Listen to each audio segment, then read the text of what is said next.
रायजोफोर आङो सानो कास्टम बसुमतारी आरो जमदुवार उदियासियालनिफ्राय फैनाय बिपिएफआव हाबनानै बिटिसिआनो पावार गोनांसिन होननानै बुंग्रा बिथांमोन बिसोर सानैया कास्टम बसुमतारीया सासे सैमा फाग्ला बायदि बर' हारिनि गेजेराव सोंख्रावबायग्रा आरो बै सासेया बर' हारिनि गेजेराव बिटिसिआनो बयनिफ्रायबो बांसिन पावार दङमोन होननानै बुंग्रा दा बिसोर सानैया नैबे सासे व्यक्तिया जे सिनियर व्यक्तिया बाथ्रा बुंदों बेखौहाय खोनासंनानै लानाया गोनां होननानैहाय आं सानदों रायजोफोर दा बिथाङा मा फोरमायदों कास्टम बसुमतारी आरो बिटिसिआ बयनिफ्रायबो बांसिन पावार दंमोन होननायखौहाय बिथाङा मा फोरमायदों नोंथांमोना भिडिअखौ जोबजासे खोनासंलां जोबजासे भिडिअखौ जुदि खोनासङाब्ला माब्लाबाबो बुजिया बेयावहाय आं जेबो बुंनो होननानै सानाखै नाथाय जायफ्रा सैमा फाग्लाफोर बायदि सोंख्रावबायदों गुदि मिथिया बिजौ मिथिया बर' हारिखौहाय गुलाय गुजाय खालामदों बैसोर बायदि सुबुङा नैबेसोर बायदि मेलेमजिबि साननो हानाय सासे सिनियर मानसिफोरनि बुंनाय रावखौहाय खोनासंनांगौ होननानैहाय आं सानदों स' अब्ला लोगोफोर खोनासंदो बिथाङा मा फोरमायदों। आङो सानसेखालि दाबसे जायगायाव लोगो मोनदोंमोन आरो बिथाङा बिपिएफ दोलोनि स्पक्समेन ना अबे बिबानाव दं आं बेखौ मिथिया किन्तु बिथांखौ जेब्ला आं लोगो मोनो आं जेब्ला बुंदोंमोन जे कास्टम भाई नोंथांखौ जेसे हायो गोजौआव दैखांगोन किन्तु माब्ला नोंखौ दानख्लायगोन नोङो गम मोननाय नङा बे बाथ्राखौ आं कास्टम बसुमतारी बिथांखौ आं बुंनायमोन जे फंबाय हिसाबै आङो कास्टम बसुमतारी बिथांखौ आङो नोंखौ फंसेल' बाथ्रा बुंगोन आरो बेनो जाहैबाय मा जे नोंखौ खुब गोजौआव दैखांगोन आरो माला दानख्लायना गारगोन नों गावनो गम मोननाय नङा दायो जानो हागौ बिथाङा हाग्रामा महिलारिनिफ्राय एसे अनसुंथाइफोर मोनबाय बायदोंगोन आरो बेनिखायनो खुब गोजौआव माने गावखौनो सासे मा होनना बुङो बिपिएफ दोलोनि सक्रिय कर्मि हिसाबै लिडार हिसाबै बिथाङा माने सानदों जानांगौ किन्तु जेब्ला गाबोन समफोर बेलुना जेब्ला नोङो पाम थांगोन अब्ला कास्टम बसुमतारी बिथाङा अबाव थागोन ना जोंनि बिटिआरआव थागोन ना एक्सटेनसन पार्ट गफुराव थागोन ना गावनि बर' कसारि अट'नमास काउन्सिलाव थागोन दिनै बिथाङा बेखौ सानना नायनाया मोजां आं बेखौनो खावलायबावगोन बिटिआर एकर्डनि सायाव जाहाथे खुब गेना बाथ्राफोरखौ जाहाथे बिथाङा बुङा मानो होनना बुङोब्ला बियो मोनसे नांनायनि स्पिरिटजों दिनै हाजार हाजार मुंख्लंनि मोनसे स्पिरिट मोनसे रायजोनि स्वार्थ दं मोनसे माने प्रलं मुभमेन्टनि स्वार्थ दं आरो बेनिखायनो जिहेतु बिथाङाबो आबसुनिनो सासे बिबानगिरिमोन हिसाबै बिथांखौ आं खावलायगोन जाहाथे बेफोरबादि बाथ्राफोरखौ राजनितिकनि स्वार्थ आरो सोरबा हाग्रामा महिलारिनि स्वार्थ जाहाथे बेफोर बाथ्राफोरखौ जाहाथे बुङा। बसुमतारी बिथांखौ आङो मोजां सिनायो जेब्ला जोङो इलेक्सन गेलेनो ओंखारदोंमोन आरो बैखिनि समावनो बिटिआर एग्रिमेन्टनि उनाव हरिसिङा समस्तियाव लिसिं फाख्रिबारि गामि आरो हरिसिङानि स्टेशन ब्लकआव जोङो एखेलगे आंनिनो इलेक्सन केम्पिङाव बिथाङाबो ओंखारफादोंमोन आरो बिथाङा बैखिनि समाव आबसुनि सेन्ट्रेल कमिटिनि एजुकेसन सेक्रेटारिमोन आरो बिटिआर सुक्ति जाखांनायनि उनाव जे केम्पिं इलेक्सन आरो बहायनो बिथाङाबो मुखुब लादोंमोन बाहागो लादोंमोन दा दिनै खोनानो मोन्दों बिथाङा ससियेल मिडियानि दारै इलेक्ट्रनिक मिडियानि दारै आरो गावसोरनि जे सुबुं गौमा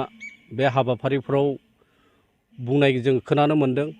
जे बिटिआर एकर्डनि जि गोहो आरो बोलो बियो खोमाना लाबाय आरो बिटिसिनि गोहो बोलोनिख्रुइ गाहायाव फैबाय बेबायदि बाथ्राखौ बुंनाय जोङो खोनानो मोन्दों। बिटिआर एकर्ड एग्रिमेन्ट जाखांनायनि उनावनो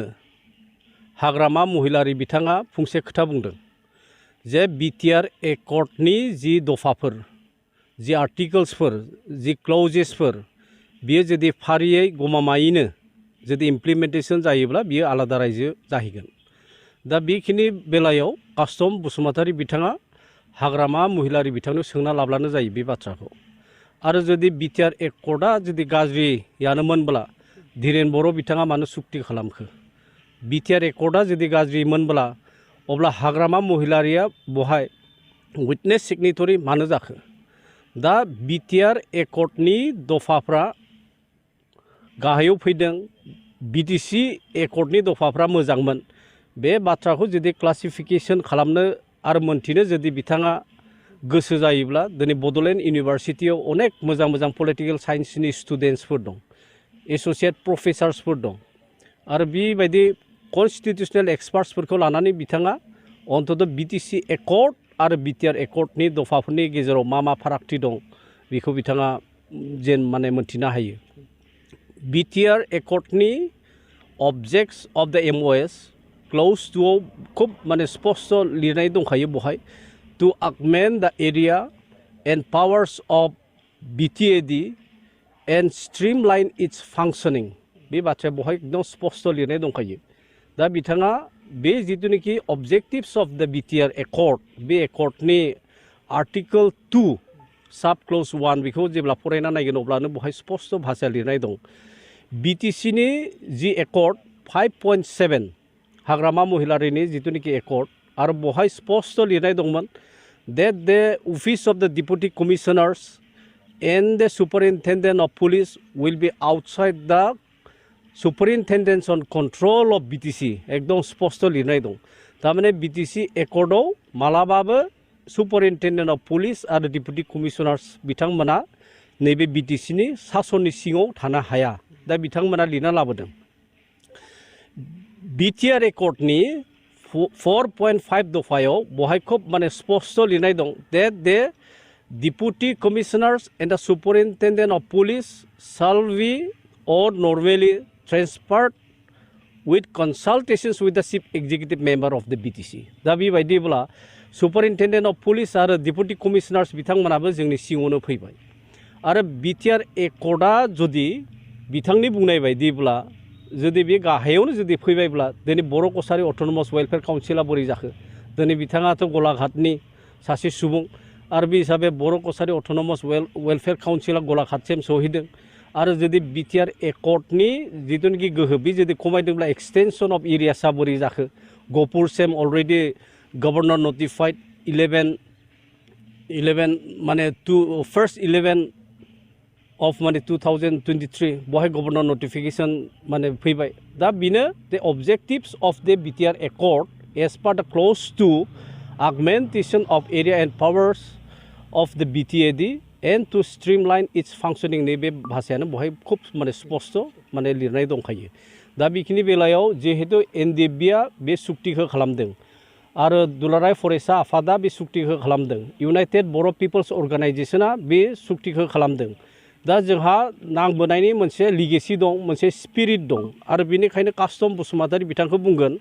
जे जोंनि बिटिआर एकर्डआ मोजां जादों गाज्रि जादों बेफोर बाथ्राफोरखौ बुंनायनिफ्राय जाहाथे जानगाराव थायो